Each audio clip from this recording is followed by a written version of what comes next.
पता है, कुछ कहानियां ना सीधे दिल पर असर करती हैं और हमारे विश्वास को और भी पक्का कर देती हैं। आज हम सच्ची श्रद्धा और आस्था की शक्ति को दिखाती हुई एक ऐसी ही कहानी को समझेंगे। ये सवाल तो शायद हम सबके मन में कभी न कभी आता ही है कि क्या हमारी पूजा, हमारी प्रार्थनाएं सच में भगवान तक पहुंचती भी हैं? चलिए आज इसी सवाल का जवाब ढूंढते हैं एक बहुत ही प्यारी सी कहानी के साथ। तो कहानी शुरू होती है एक 10 साल के बच्चे से। नाम था उसका बंटी। और देखिए, बंटी की दुनिया वैसी बिल्कुल नहीं थी जैसी एक बच्चे की होनी चाहिए। उसकी जिंदगी में तकलीफें और दर्द बहुत ज्यादा थे। सोचिए, सिर्फ 10 साल का बच्चा और इतनी कम उम्र में ही उसकी माँ का साया सिर से उठ गया। पिता ने दूसरी शादी कर ली और बस उसके बाद से उसका घर जैसा रहा ही नहीं। लेकिन इतनी परेशानियों के बाद भी बंटी ने कभी शिकायत नहीं की। उसने एक बिल्कुल अलग रास्ता चुना, अपनी आस्था का, अपनी श्रद्धा का। जरा सोच कर देखिए, एक 10 साल का बच्चा जिस उम्र में उसे खेलना चाहिए, दोस्तों के साथ घूमना चाहिए, उस उम्र में वो घर का सारा काम कर रहा था। और छोटी सी नन्ही सी गलती पर भी उसे प्यार की जगह मिलती थी तो सिर्फ मार। और यही बात बंटी को सबसे अलग बनाती थी। इतना सब कुछ सहने के बाद भी उसके मुंह से कभी एक शिकायत नहीं निकली। उसने अपनी तकलीफ को अपनी खामोश प्रार्थना बना लिया था। तो उसका ना हर दिन का एक पक्का नियम था। वो घर से स्कूल के लिए निकलता, लेकिन सीधा स्कूल नहीं पहुंचता था। नहीं, स्कूल जाने से पहले उसका एक स्टॉप, एक पड़ाव हमेशा फिक्स होता था। रास्ते में पड़ने वाला हनुमान जी का मंदिर। अब यहाँ एक बहुत दिलचस्प बात है। बंटी मंदिर जाकर भगवान से कुछ मांगता नहीं था। वो बस चुपचाप वहाँ खड़ा हो जाता और अपने दिल की सारी बातें, अपना सारा दुख, अपनी सारी परेशानियां सब कुछ भगवान को बता देता था।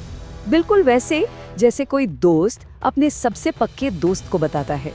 और ये सिलसिला 1-2 दिन नहीं, बल्कि पूरे 1 साल तक चला। हर रोज बिना एक भी दिन चूके उसने अपना ये नियम निभाया। लेकिन कहते हैं ना कि असली सोने की परख आग में ही होती है। अब समय आ गया था बंटी के इस अटूट विश्वास की सबसे बड़ी, सबसे कठिन परीक्षा का। और फिर एक दिन अचानक ही बंटी बहुत ज्यादा बीमार पड़ गया। और ये कोई छोटी मोटी बीमारी नहीं थी, एक ऐसी गंभीर बीमारी जिसने उसे बिस्तर से लगा दिया। उसकी हालत हर गुजरते दिन के साथ बिगड़ती ही जा रही थी। इतनी ज्यादा खराब हो गई कि सबने उम्मीद ही छोड़ दी थी। सबने मान लिया था कि अब बंटी नहीं बचेगा। इस बीमारी की वजह से उसका वो हर रोज का नियम वो टूट गया। कई दिन बीत गए और वो अपने हनुमान जी से मिलने, अपने दोस्त से बात करने मंदिर जा ही नहीं पाया।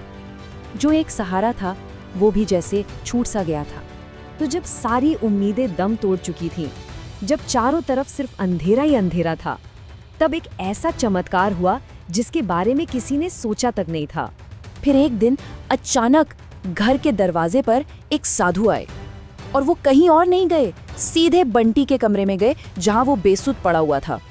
साधु ने बंटी के सिर पर बड़े प्यार से हाथ रखा और बस इतना कहा, तुम कई दिन से मुझसे मिलने नहीं आए, तो सोचा मैं ही तुमसे मिलने आ जाऊं। और उन शब्दों में पता नहीं क्या जादू था। जिस बच्चे के बचने की कोई आस नहीं बची थी, वो ये आवाज सुनते ही अपनी आंखें खोलकर बिस्तर पर उठ बैठा।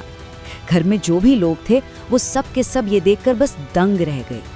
और उसी पल सबको ये बात समझ में आई, वो कोई मामूली साधु नहीं थे, वो तो साक्षात हनुमान जी थे, जो अपने उस नन्हे से भक्त की तकलीफ देखकर खुद उससे मिलने चले आए थे। ये जो हुआ, ये सिर्फ एक चमत्कार नहीं था। इस घटना ने वहां मौजूद हर एक इंसान को आस्था और श्रद्धा का एक बहुत गहरा पाठ पढ़ा दिया।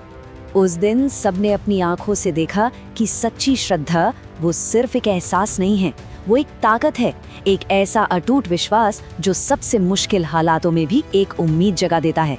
भगवान सुनते हैं, वो हमेशा सुनते हैं, बस उनके तरीके हमारी छोटी सोच से बहुत परे होते हैं। तो ये कहानी हमें बस यही याद दिलाती है कि सच्ची आस्था में कितनी शक्ति होती है। सवाल ये नहीं है कि भगवान हमारी सुनते हैं या नहीं, सवाल तो ये है कि हमारा विश्वास कितना पक्का, कितना गहरा है। जय श्री राम, जय हनुमान। अगर वीडियो अच्छा लगा हो तो लाइक और सब्सक्राइब जरूर कीजिए। धन्यवाद। Folded hands.